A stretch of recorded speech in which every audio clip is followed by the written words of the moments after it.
Tonight on Capitol Hill, a routine congressional hearing turned into a sharp, revealing confrontation that may say more about the state of American politics than any soundbite ever could.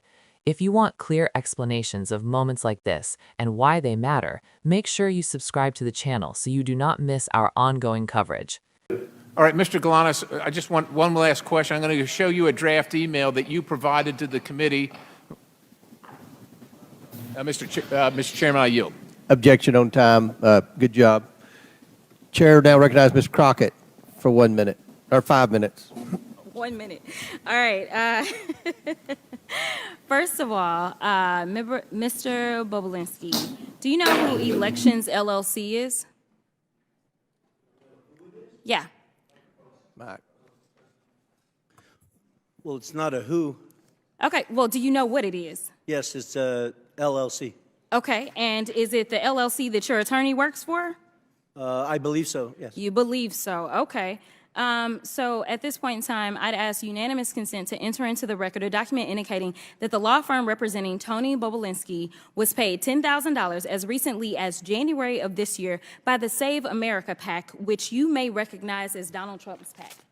Without objection. Thank you.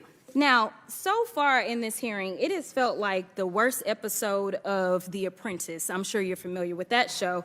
It seems like my colleagues and maybe you and some others are trying to become the next vice president of the United States of America. You're auditioning or something like that because, Mr. Bobulinski, I know that you take exception to the fact that your credibility has been called into question over and over. But when someone comes to testify under oath, whether it's before this committee, behind closed doors, or in person, then we have to evaluate someone's credibility. And, sir, I definitely have always had issues with your credibility, as I know that you are very well aware of. So let me remind you of what happened behind closed doors. Well, you should ask O'Connor about my credibility. I haven't asked you a question. Okay? You are? When I haven't. So when I Okay, ask I'm you a sorry. question, that's when you answer. Otherwise, I'm talking. So, Excuse me? with my time, because it's my time, I want to be clear that when we were behind closed doors, you called a number of people liars. You called the Wall Street Journal liars. You called Cassidy Hutchinson a liar. You called the FBI a liar. You called Rob Walker a liar. You called James Gilliar a liar. You called Hunter Biden a liar. You called Jim Biden a liar. And just today, you added to your list, you called my colleague, Congressman Mr. Goldman, a liar as well. It seems like, according to you, the only person that's telling the truth is you and everyone else is lying. But I want to move on to something else. Is that a question? It's not a question. Okay. You'll know when I ask you a question, I promise. Thank you. So the other thing that I want to talk about is the fact that my colleague from the other side of the aisle talked about the company that we keep. And she wanted to go through a list of people that she felt like were bad company because right now the majority has been relying upon the testimony of someone who's currently sitting in federal prison. And we know that your company is the company of somebody who's been found liable of fraud, as well as defamation, as well as sexual assault, and for whatever reason can't pay his bills at this point in time. But I'm going to ask Mr. Parnas, so this is a question to him. Are you aware if Trump had any associates that have been found guilty of anything? Yes, lots of them. Lots of them. Me included. You included. Okay, so when you were called here to testify, you weren't called here to testify for any other reason than to tell the truth. Is that correct? Yes, Congresswoman. Now, we started this whole sham off because of the 1023. And that was debunked by you, was it not? Yes, Congresswoman. Way before we started this impeachment inquiry. And you mentioned a number of times this guy by the name of Rudy Giuliani. Yes. Now, you know, everybody is so stressed about the fact that Hunter ain't here today. But, you know, Hunter came and testified behind closed doors for over 6 hours. And every single one of them, they weren't limited to 5 minutes. They could ask whatever they wanted to. And there's a full transcript of his testimony. So I don't know what else they wanted to do besides the fact that they wanted to put on a show. But let me tell you something.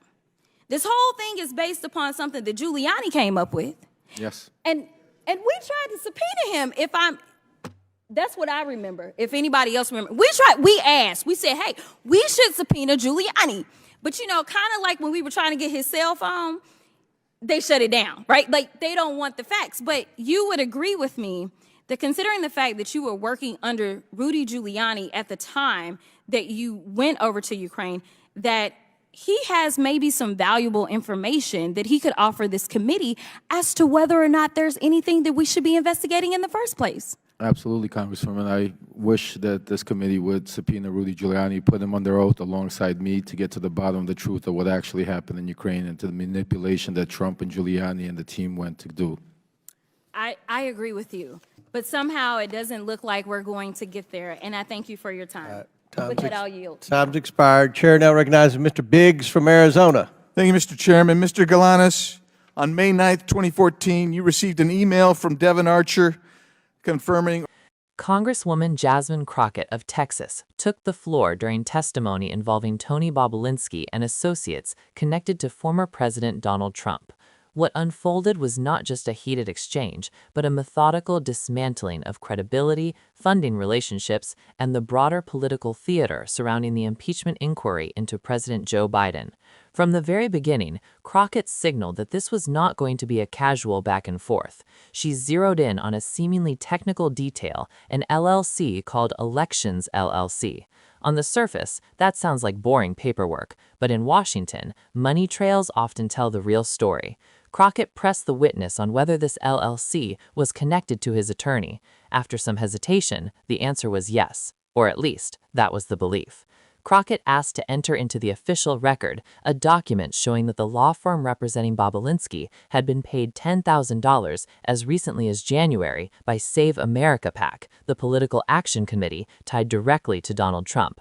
No objection was raised, the record was entered. That matters because it directly challenges the idea that this testimony exists in some neutral, non-political vacuum. If you want more breakdowns like this, subscribe now because these details are often missed in the headlines. At that point, Crockett pulled back and addressed the bigger picture. She compared the hearing to what she called the worst episode of The Apprentice, suggesting that rather than a serious fact-finding mission, this had begun to resemble an audition, with witnesses and lawmakers posturing for favor in Trump's political orbit. It was not just an insult, it was an argument about motive.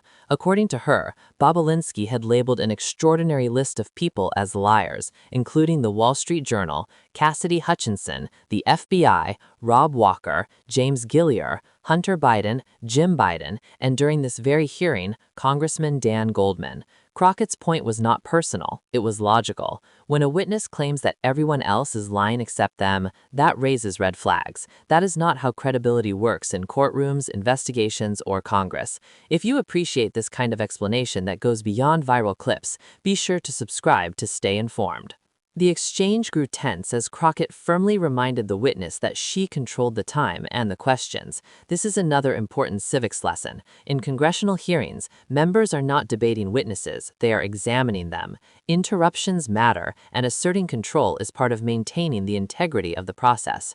Crockett then pivoted to a broader critique of the impeachment effort itself. She pointed out that one key figure cited by Republicans is currently serving time in federal prison. She also highlighted that the political movement driving this inquiry is led by someone who has been found liable for fraud, defamation, and sexual assault in civil court.